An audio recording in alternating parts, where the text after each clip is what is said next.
Mythes et failles du système éducatif par L. Gide Carderel. L'éducation est un ensemble de procédés et des processus qui permettent à tout homme d'accéder progressivement à la culture. Et l'accès à la culture, c'est ce qui distingue l'homme à l'animal. Elle se doit transmettre des savoirs, des savoir-faire et des valeurs. Apprendre, c'est un verbe d'action. Ainsi donc, le but de l'enseignement, ce n'est pas de faire des gens prêts à l'emploi, mais de transformer les individus capables de prise de décision. Cette notion est compatible à la note chiffrée. L'éducation, ce n'est pas seulement donner des informations à une personne, mais l'aider à faire ressortir ce qui est en lui. En latin, educo, qui veut dire élever, développer et grandir intérieurement. L'école donc, le système éducatif, a un rôle essentiel et fondamental qui malheureusement a failli rendre les gens utiles dans la société. Parler éducation, c'est s'interroger dans notre présent et préparer le futur. L'éducation est donc notre meilleur outil pour transformer le monde et l'améliorer. Elle est une nécessité pour le monde de demain. Notre monde change en permanence, rapide, avancée technologique, mobilité accrue, changement climatique, accroissement d'inégalités et dégradation de l'environnement. Le système éducatif dans lequel nous nous instruisons est loin de nous garantir un avenir certain, comme on veut nous faire croire. Il produit des milliers de diplômés chômeurs et des diplômes qui deviennent inutiles. Tout évolue sauf le système éducatif. Il n'a pas su s'adapter à l'évolution du monde. En vérité, notre réussite ne se résume pas à la quantité du travail que nous fournissons, ni au diplôme obtenu. Mais il suffit en réalité de maîtriser et de mettre en application au quotidien certain nombre de méthodes et des principes pour produire de la richesse. Loin de minimiser l'importance de l'éducation ou de jeter l'opprobre au système éducatif, avec ce système éducatif actuel, les jeunes sont condamnés à la Convention de l'Organisation internationale du travail.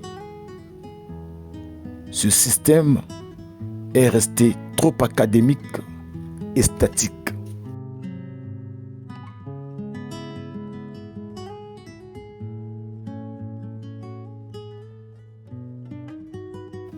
En attendant que ce système éducatif connaisse une réelle révolution, enseigne les méthodes et principes offrant des vraies perspectives de création de la richesse, autre que le salariat, tenant compte de l'environnement socio-économique, des compétences, des capacités des facultés et aspirations de chaque apprenant, la jeunesse doit prendre conscience des deux choses essentielles. Le diplôme ne nous garantit pas forcément un avenir certain et ne peut contribuer à la réussite de tous. Nous sommes entourés d'opportunités de toutes sortes que nous pouvons développer aisément grâce aux différents moyens d'information et de communication que nous disposons aujourd'hui, à l'instar de l'Internet, pour créer de la richesse et vivre nos rêves, tout en participant au développement de nos pays, induisant la réduction du chômage,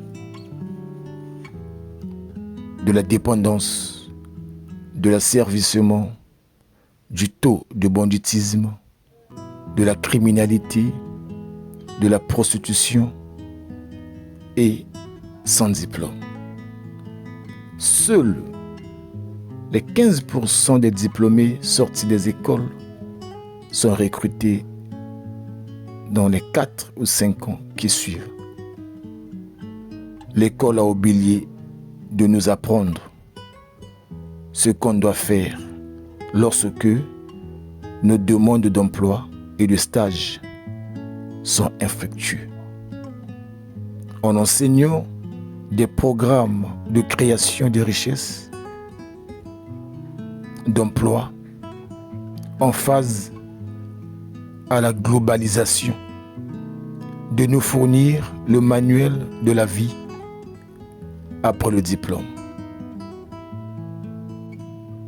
L'ignorance coûte très cher que le matériel.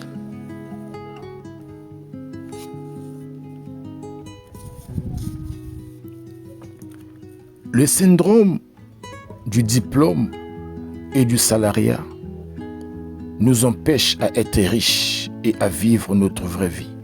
En conclusion, l'école du XXIe siècle est déjà une réalité.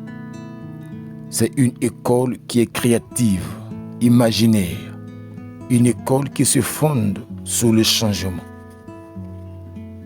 L'école dans sa forme actuelle nous prédispose à accepter le monde tel qu'il est, au lieu de nous donner les moyens intellectuels de le transformer. La meilleure éducation est de donner la possibilité aux élèves de se réinventer, d'avoir la capacité de se positionner afin qu'ils soient capables, après 15 ans d'études, d'être autonomes, créatifs et imaginaires. Se connaître soi-même et à se faire confiance, à savoir où il va, à travailler en groupe et à avoir l'esprit d'équipe.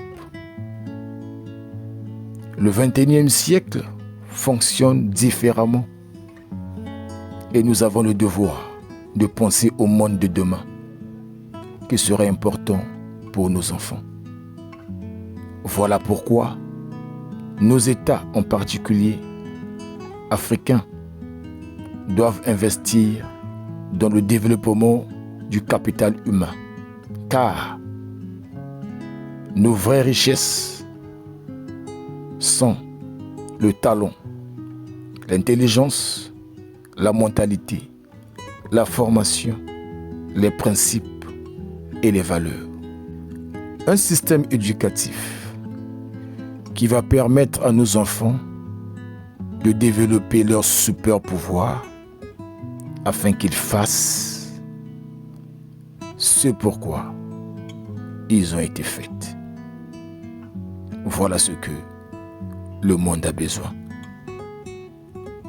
Merci pour votre aimable attention. Likez et abonnez-vous à la chaîne. Le rendez-vous est pris au prochain numéro. Restez fidèles au programme d'Nkosi. TV.